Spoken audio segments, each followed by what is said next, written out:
ठाकुर जी की बड़ी कृपा है। हम महाराष्ट्र की इस पावन भूमि पर जहाँ योद्धा, भक्त, संत, भगवान सबका प्रादुर्भाव हुआ है, वहाँ बैठ कर के मंगलमयी कथा का रसस्वादन पान कर रहे हैं, यह हमारे लिए परम सौभाग्य की बात है। आज हमारी ब्रज की पटरानी श्री यमुना जी का प्रादुर्भाव दिवस है। आप सब लोगों को श्री यमुना पटरानी के मंगल प्रादुर्भाव दिवस की बधाई हो, बधाई हो, बधाई हो। श्री यमुना जी, बंधुओं, सूरदास जी से किसी ने पूछा कि नदियों में किसका जल अमृत है, तो सूरदास जी महाराज कहते हैं कि गंगा जी का जल अमृत है। तो किसी ने कहा, सूरदास जी आप तो ब्रज के उपासक हो, आपको तो यमुना जी का नाम लेना चाहिए। तो सूरदास जी कहते हैं कि यमुना जल नहीं है, यमुना नदी नहीं है, यमुना तो साक्षात कृष्ण है। श्री किशोरी जी के प्रति जो ठाकुर जी का प्रेम है, बहुत ध्यान से सुनिएगा, बड़ी गूढ़ बात कह रहे हैं। किशोरी जी के प्रति जो ठाकुर जी का प्रेम है और किशोरी जी के चित्त में जो ठाकुर जी के प्रति प्रेम है, वही श्री यमुना जी के रूप में बहता है। राधा कृष्ण प्रेम ही रस रूप जब धारण करता है, तब रसरानी श्री यमुना जी प्रकट होती हैं। दोनों जब निकुंज में विहार करते हैं और रास करते करते करते जब ठाकुर जी के मुखमंडल पर प्रश्वेत और श्री किशोरी जी के मुखमंडल पर जब प्रश्वेत पसीने के बिंदु प्रकट होते हैं, जो श्रम जल, हम उसको पसीना नहीं कहते, श्रम जल, वही श्रम जल एकत्रित हुआ और श्री यमुना जी के रूप में प्रकट हो गया। श्री यमुना जी सामान्य नहीं है। हम वृंदावन जावे वाले इनसे प्रार्थना करें कि भैया सीधे बिहारी जी मत जाओ, सीधे राधा रमण जी मत जाओ, सीधे राधा वल्लभ जी मत जाओ। सबसे पहले जाते ही ब्रज की रज को प्रणाम करो। 5 वस्तु पहले प्रणाम करने की हैं। सबसे पहले रज को प्रणाम करो, दूसरा वहां के वृक्षों को प्रणाम करो। ऐसा नहीं कि सबको करो, जिसको जो सामने पड़ जाए, नेत्रों के आगे आ जाए, उसको प्रणाम करो। रज को प्रणाम करो, वृक्षों को प्रणाम करो, ब्रजवासियों को प्रणाम करो, जो ब्रजवासी सामने आ जाए उसको। और प्रणाम करने का मतलब ये नहीं कि चरणों से लिपटे ही जाओ, दूर से ही दंडवत करो, सर झुका करके एक सम्मान, एक मान प्रकट कर दो उसके प्रति। रज को प्रणाम, वृक्षों को प्रणाम, ब्रजवासियों को प्रणाम। और चौथा प्रणाम हम बताते हैं श्री गोपेश्वर महादेव। हमारे वृंदावन में गोपी बनकर के आपके महादेव विराजते हैं। वे ही प्रेम प्रदान करेंगे, वे ही दृष्टि प्रदान करेंगे, वे ही योग्यता प्रदान करेंगे राधा रमण जी को देखने की, राधा वल्लभ जी को देखने की, श्री बिहारी जी का अनुभव करने की। इसलिए रज को प्रणाम, वृक्षों को प्रणाम, गोपियों को प्रणाम, ब्रजवासियों को प्रणाम, गोपेश्वर महादेव को प्रणाम और अंत में श्री यमुना जी को प्रणाम। ये 5 प्रणाम करने के बाद जब आप श्री बिहारी जी जाओ, राधा वल्लभ जी जाओ, राधा रमण जी जाओ, राधा दामोदर जाओ, गोपीनाथ जाओ, गोविंद देव जाओ, मदन मोहन जाओ, गिरिराज जी जाओ, जहां भी जाओ 5 प्रणाम करके जाओ। आपकी दृष्टि फिर दोष नहीं देखेगी, आपकी दृष्टि में फिर कोई अभाव नहीं दिखेगा। वृंदावन में, वृंदावन के बंदर भी आपको सखा से दिखने लगेंगे। देखो ठाकुर जी के सखा कैसे कूद रहे हैं, ऐसी दृष्टि हो जाएगी। ब्रजवासियों के प्रति ठाकुर जी के परिवार के जन कैसे घूम रहे हैं, ऐसी दृष्टि हो जाएगी। ब्रज के संत महापुरुष आपको कोई अनंत प्रेमास्पद गोपी के रूप में दिखने लग जाएंगे। और साक्षात श्री ठाकुर जी मूर्तिमंत ना होकर के सचल दिखने लग जाएंगे। अगर ये 5 प्रणाम आपने हृदय से किए, उसके बाद आप वृंदावन दर्शन करने जाओ तो वृंदावन की दृष्टि बदल जाएगी। उनमें से एक है श्री यमुना जी। हमारी यमुना जी का स्वरूप आजकल बहुत बिगाड़ दिया लोगों ने। सरकार भी इस पर बिल्कुल ध्यान नहीं देती है। आपको हम एक बात सत्य कहें, हम कथा में कहते हैं कि ठाकुर जी यदि किसी पर कृपा करके ब्रज में मिलने का मन बना लेंगे, ब्रज में किसी को दर्शन देने का अगर मन ठाकुर जी ने बना लिया तो दो ही जगह हैं, या तो यमुना जी या फिर गिरिराज जी, और ये दोनों ही लुप्त होते जा रहे हैं। श्री गिरिराज जी रोज तिल भर पृथ्वी में प्रवेश कर रहे हैं और यमुना जी में जल बचा नहीं है, सब दिल्ली की गंदगी आ रही है। हम तो प्रार्थना करते हैं ब्रज जाने वालों से कि भैया आप लोगों की जहां तक पहुंच हो प्रयास कीजिए कि श्री यमुना जी पवित्र हो। आज यमुना छठ है, यमुना जी का प्रादुर्भाव दिवस है। इसमें यही एक संकल्प ले लीजिए कि अब की बार जब वृंदावन जाएंगे तो श्री यमुना जी का दर्शन करके और अपनी तरफ से जो प्रयास होगा, जिस स्थान पर आप जाओ वहां जो दिखे आपको अपनी तरफ से स्वच्छ ही करना, श्री यमुना जी पवित्र हो। ऐसी यमुना जी की भैया बधाई अभी मुंह से तो हम दे देंगे, लेकिन हाथन से लुटावे को समय तो तब आवे को जब यमुना जी बिल्कुल जैसी ठाकुर जी के समय थी वैसी हो जाएं दोबारा वृंदावन में, तब हाथन से भी लुटावेंगे। उसके लिए प्रयास करो। श्री यमुना जी की बड़ी कृपा है। आप अनुभव करेंगे श्रीमद वल्लभाचार्य जी महाराज, गुसाई श्री विठलनाथ जी, सूरदास, कुमनदास, कृष्णदास, नंददास, मीराबाई, ये सबको यमुना जी की कृपा से ठाकुर जी मिले। कहीं कहीं देखा गया कि श्री गंगा जी की कृपा से श्री राम जी की कृपा खूब हुई है, गंगा जी की कृपा से नारायण की कृपा खूब हुई है, गंगा जी की कृपा से महादेव का अनुभव बहुत हुआ है। पर कृष्ण अनुरागी यदि हो तो श्री यमुना जी की शरण लेनी पड़ेगी। यमुना जी कृपा करती, यमुना जी अनुग्रह करती। अब अंतरंग लीलाएं तो मेरे पास बहुत हैं सुनाने को श्री यमुना जी की, पर योग्य समय लगेगा तो सुनाऊंगा। श्री यमुना जी, ऐसी यमुना रसरानी को हम बारंबार प्रणाम करते हैं और वंदन करते हैं कि श्री यमुना जी हमें भक्ति का भाव प्रकट करें।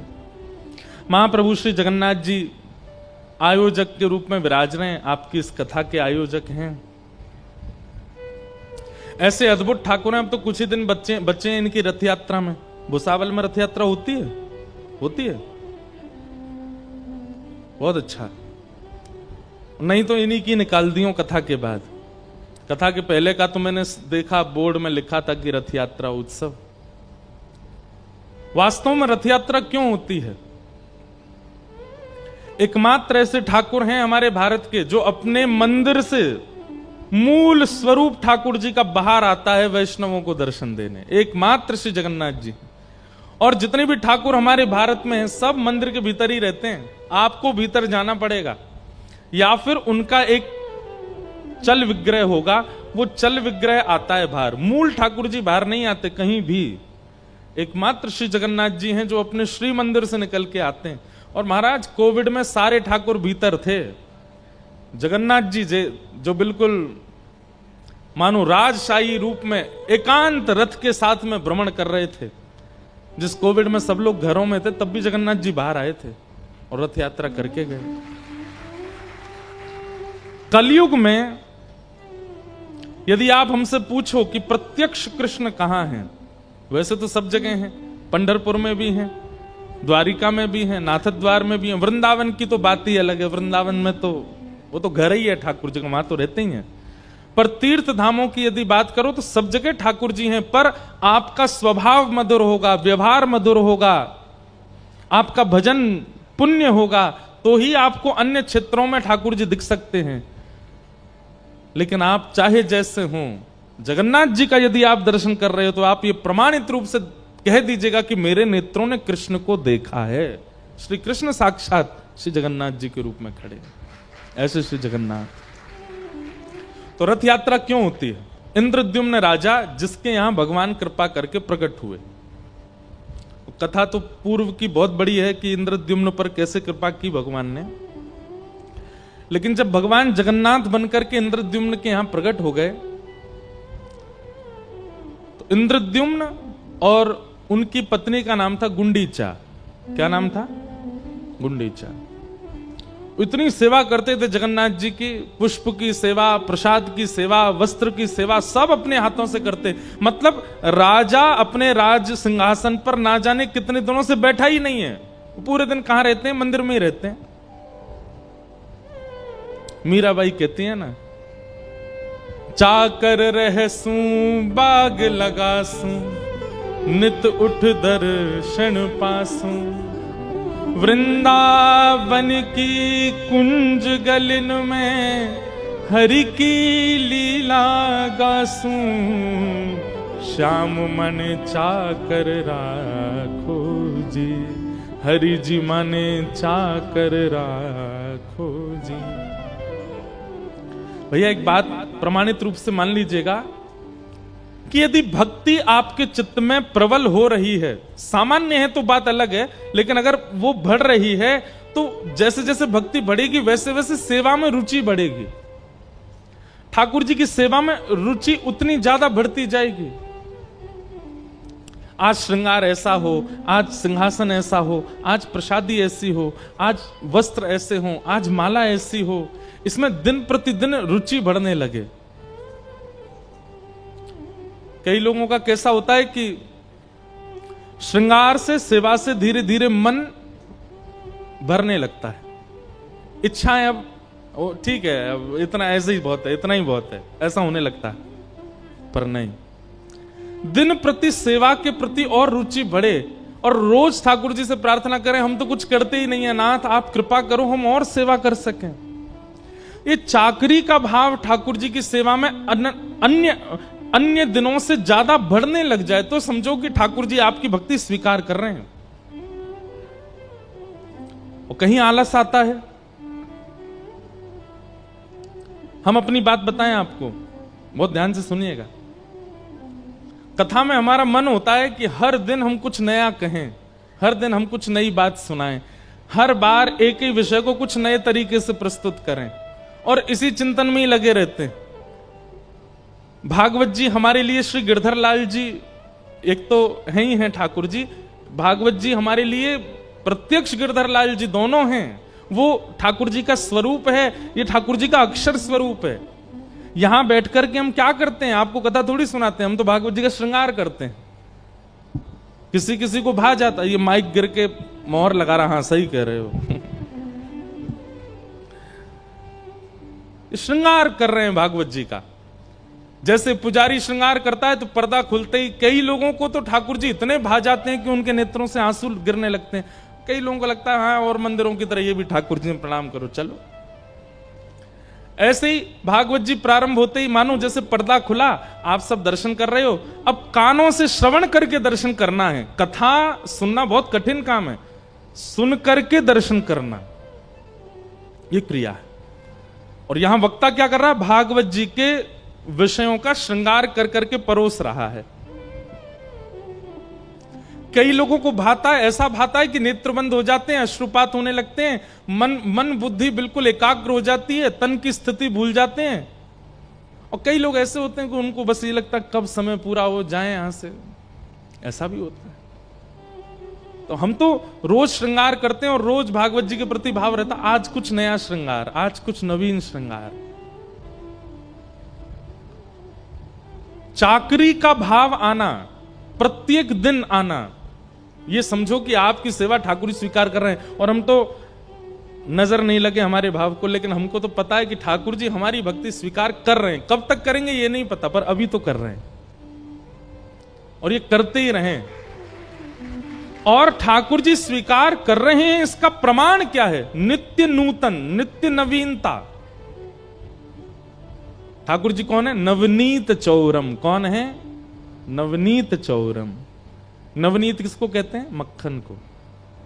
उसका नाम नवनीत क्यों है?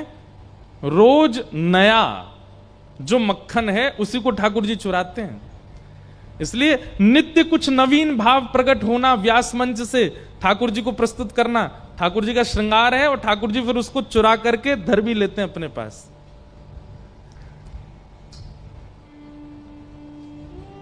प्रेम का एक स्वरूप होता है बंधुओं, बहुत ध्यान से सुनिएगा। प्रेम का एक स्वरूप होता है, आपने अपने प्रेमी को कुछ दिया, उसने ले लिया, ये सामान्य है।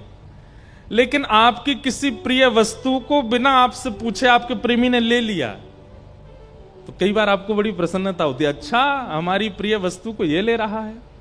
जैसे छोटे बालक होते हैं, वो पिता को या मां को जो बहुत प्रिय होती है चीजें, कभी कभी उसको खुद धारण कर लेते हैं या कुछ खुद अपने पास रख लेते हैं, खुद पहन लेते हैं, तो माता पिता कितने खुश होते हैं। हमारा प्रेमी जब हमारी ही किसी प्रिय वस्तु को खुद लेने की इच्छा रखे, खुद पाने की इच्छा रखे, अब पत्नी को कोई वस्तु बहुत प्रिय है, कुछ उसको खाने में बहुत प्रिय है, और पति इच्छा प्रकट करे मुझे तो वो खाना है, तो पत्नी अपने आप खुश हो जाती है, तो मेरी प्रिय वस्तु है, इसको खाने का मन है। ठीक वैसे ही प्रिय वस्तु प्रेमी को देना सामान्य बात है, पर आपकी प्रिय वस्तु प्रेमी के द्वारा हरण कर लेना, यह विशेष प्रेम का स्वरूप है। ठाकुर जी चोरी करते हैं, ठाकुर जी लेते नहीं हैं। वास्तव में भक्ति तो तब मानो कि आप सामग्री बना रहे हो रसोई में और थाली में परोस के दे रहे हो, तो समझो सामान्य भक्ति है। पर आपने रसोई में सामग्री बनाई और बना करके आपने सोचा मैं 1 मिनट थोड़ा हाथ धो करके आऊं, इतने में तो चोरी करके भाज गए, तब समझो कि हाँ ये विशेष भाव हुआ। आज ठाकुर जी खुद हरण कर रहे हैं, हमारा हरण ही नहीं करते ठाकुर जी, हमको देना पड़ता है उनके आगे, ले जाओ ठाकुर जी, रख लो ठाकुर जी।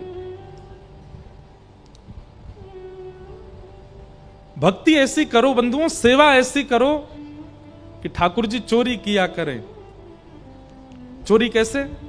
जैसे आपने सोच लिया कि मुझे ऐसे श्रृंगार करना है, आज ये माला धराएंगे, ये हाथ में कड़ूला धराएंगे, ये पाजेब धराएंगे, ऐसे कुंडल धराएंगे, ऐसा मुकुट धराएंगे, सब निकाल करके आपने रखा। आपको याद है कि आपने सब रखा, और श्रृंगार करते करते देखा उसमें से कुछ गायब हो गया, नहीं मिल रहा है। ये जो भाव से सेवा करते हैं ना अपने घर में, उनके साथ ही होता होगा। पूरी सामग्री निकाल ली, फिर भी एक गायब हो गई। खूब ढूंढेंगे, आप खड़े हो जाएंगे, कपड़े झाड़ेंगे, नहीं मिलेगा। आधा दिन निकल गया, सोच ही रहे कहां गया, रखा तो यहीं था। तभी पता चला ठाकुर जी के सिंहासन के बगल में ही रखा था। क्यों? ठाकुर जी ने चुरा के धर लिया था, अपने पास भीतर धर लिया था। कभी ऐसा होता है? सबके साथ नहीं हो सकता। जो बहुत भाव से सेवा करता होगा उसके संग होता ही होगा। ठाकुर जी चोरी कर लेते हैं। कुम्मन दास जी के साथ होता था, गोविंद दास के साथ होता था, गुसाई श्री विठलनाथ जी के साथ होता था, ठाकुर जी खुद चुरा लेते थे। तो चाकरी का भाव आना, सेवा का नित्य भाव आना कृपा है। तो इंद्रद्युम्न राजा रोज सेवा करते थे जगन्नाथ जी की। एक दिन जगन्नाथ जी प्रसन्न हो गए और प्रसन्न होकर के इंद्रद्युम्न राजा से बोले कुछ मांगो, तुम्हें कुछ देना चाहता हूं। इतने में पत्नी आकर के भी बैठी, तो जगन्नाथ जी बोले तुम भी मांगो। वैसे तो ऐसा होता है कि दंपति एक वरदान मांगे, लेकिन तुम दोनों अलग अलग मांगो, जो मांगोगे सो दूंगा। इंद्रद्युम्न राजा ने नेत्र बंद करके क्या मांगा, ऐसा आश्चर्यजनक मांगा जगन्नाथ जी से। वो कहता है कि हे नाथ, ऐसी कृपा करना, मेरा वंश वर्धन ना हो, मेरा वंश बस मुझ तक ही रहे, मेरे बाद कोई हो ना। जगन्नाथ भगवान बोले इंद्रद्युम्न राजा, ये कैसा वरदान मांग रहे हो? सब लोग अपना वंश आगे बढ़ाना चाहते, तुम कहते वंश ही ना बढ़े। इंद्रद्युम्न राजा बोला कि नाथ, मुझे भय है कि जैसा प्रेम, जैसी भक्ति मेरे चित्त में आपके प्रति है, कहीं मेरे बच्चे, उनके बच्चे या कालांतर में जाकर के उनकी पीढ़ी में अगर वो प्रेम नहीं आया तो लोग बात क्या कहेंगे, ये बिल्कुल जगन्नाथ जी से प्रेम नहीं करते। कौन है? बोले इंद्रद्युम्न राजा का वंशज है। तो मुझे बहुत पीड़ा होगी। मेरा जैसा प्रेमी मेरे वंश में होगा इसकी मुझे गारंटी नहीं है, इसलिए मेरा वंश बढ़े ना, यहीं रुक जाए, मुझ पे ही अंत हो जाए, ऐसी कृपा करो। जगन्नाथ जी बोले वाह भैया, तुम्हारे प्रेम की हम बलिहारी, कैसा वरदान मांग रहे हो। ठीक है, तथास्तु। मनी मन मांगा था, बोला था नहीं। बगल में पत्नी बैठी थी, जगन्नाथ जी ने कहा तुम मांगो क्या चाहिए। पत्नी ने वरदान मांगा कि मेरी जैसी भक्ति करने वाला, सेवा करने वाला आपका सेवक और हमारा एक पुत्र जन्म ले। जगन्नाथ जी सोच में पड़ गए, अब क्या करें। पति कह रहा है कि वंश आगे ना बढ़े, पत्नी कह रही है एक बालक हो जाए। इंद्रद्युम्न राजा अपनी पत्नी पर नाराज हो गया, तुम महाप्रभु जगन्नाथ जी से संतान कैसे मांग सकती हो, तुम संसार की वस्तु मांग कैसे सकती हो महाप्रभु जी से। अरे तुमको जो रुचिकर लगा तुमने मांगा, मुझे जो रुचिकर लगा मैंने मांगा। एक संतान तो चाहिए। मां को तो तभी सुख मिलता है, ब्याह के बाद उसको इच्छा होती है कि मेरे गोद में मेरा बालक हो। महाप्रभु जगन्नाथ जी बोले तुम लोग झगड़ो मत, मेरी टेंशन दूर करो। ये दो अलग अलग चीजें मांग रहे हो, तुम कहते हो संतान ना हो, ये कहती है एक संतान हो, कैसे होगा पूरा। इंद्रद्युम्न राजा बोला आपको मेरी बात माननी पड़ेगी। गुंडीचा बोली नहीं नहीं मेरी बात माननी पड़ेगी, भात दाल तो मैं ही बना के लाती हूं आपके लिए। महाप्रभु जी बोले अच्छा रुक जा, हम तुम दोनों की इच्छा पूरी करते हैं। बोले क्या। इंद्रद्युम्न ने मांगा कि उसके संतान ना हो, नहीं होगी। और गुंडीचा आप कहती हैं कि आपको एक पुत्र हो, तो आज से लेकर के जब तक इस पृथ्वी पर सूर्य चंद्र का प्रकाश है मैं ही आपका पुत्र हूं। और मां आपके मन में आ रहा होगा कि मैं तो परमात्मा हूं और मैं तो जगन्नाथ बन के बैठा हूं दुनिया को दर्शन देने के लिए। और भगवान जब दर्शन में ही व्यस्त हैं तो मां को समय कब देंगे। आप चिंता मत करो, बस ये समझिएगा मैं दूंगा थोड़ा ही समय, लेकिन दूंगा। साल में हर साल अपने जन्मदिन, ठाकुर जगन्नाथ जी का जन्म उत्सव कब आता है, स्नान पूर्णिमा। स्नान पूर्णिमा के 15 दिन बाद रथ पर बैठ करके मैं स्वयं आऊंगा गुंडीचा आपके स्थान पर, और वहीं आपके हाथ के दाल भात खाऊंगा, आपके हाथ का रसगुल्ला पाऊंगा। आप जैसे एक बालक की तरह प्रेम एक बालक को मां करती वैसे मुझे प्रेम करना, और 10 दिन जितना मुझसे होगा मैं आपके पास रुकूंगा। वहां मैं परमात्मा नहीं हूं, पर ब्रह्म नहीं हूं, वहां मैं आपका लाला हूं। आप मुझे लाला की तरह प्रेम करना, और फिर जब आपका मन पूरा हो जाए, मेरे से प्रेम हो जाए, दोबारा रथ में बैठ के फिर यहां आ जाऊंगा। अपनी मैया से मिलने जाते हैं ठाकुर जी रथ में बैठ करके, और मुझे श्लोक याद नहीं, जगन्नाथ जी का जिस मंदिर में जगन्नाथ जी विराजते हैं उसमें दर्शन करने का फल तो है ही, लेकिन गुंडीचा में जहां ठाकुर जी रथ यात्रा के बाद जाते हैं वहां यदि दर्शन कर लिया, उस जो जगन्नाथ जी में श्री मंदिर में जहां जगन्नाथ जी विराजते हैं उसको कहते हैं ब्रह्म वेदी, और जहां ठाकुर जी गुंडीचा में विराजते हैं उसको कहते हैं जन्म वेदी। ठाकुर जी का जन्म उधर ही हुआ, श्री जगन्नाथ जी का। ठाकुर जी का उधर दर्शन करना, उसका कितना कोटि गुना फल होता है उसका वर्णन नहीं किया जा सकता। यहां ठाकुर जी को परमात्मा मान करके देखना होता है, और गुंडीचा जब ठाकुर जी जाते हैं वहां ठाकुर जी को लाला मान करके देखना होता है। ऐसे महाप्रभु श्री जगन्नाथ जी रथ यात्रा जिन भी नगरों में होती है वहां ये निश्चित होना चाहिए। कई जगह क्या होता है, मंदिर से निकले ठाकुर जी घूम के फिर मंदिर ही आ जाते हैं।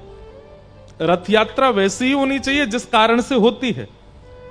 मंदिर से ठाकुर जी निकले और एक स्थान कोई नियुक्त होना चाहिए, वहां ऐसा भाव होना चाहिए कि यहां ठाकुर जी की मैया विराज रही है, कोई एक माता नगर की या कोई भी एक मैया के रूप में वहां विराजे, वहां ठाकुर जी जामे, वहां ठाकुर जी विराजें। 1 घंटा 2 घंटा 4 घंटा शाम तक ठाकुर जी वहीं रहें, वहीं भोग लगे, वहीं शयन करें, और फिर वहां से फिर लौट करके मंदिर आवे। रथ यात्रा का ये क्रम होना चाहिए। ऐसे महाप्रभु हमारे अत्यंत प्यारे दुलारे श्री जगन्नाथ जी को बारंबार प्रणाम। हमने कहा था कि हम नित्य जगन्नाथ जी को प्रणाम करके कथा प्रारंभ करेंगे, क्योंकि कथा के आयोजक यही हैं श्री जगन्नाथ। बोलो वृंदावन बिहारी लाल की। तो कल हम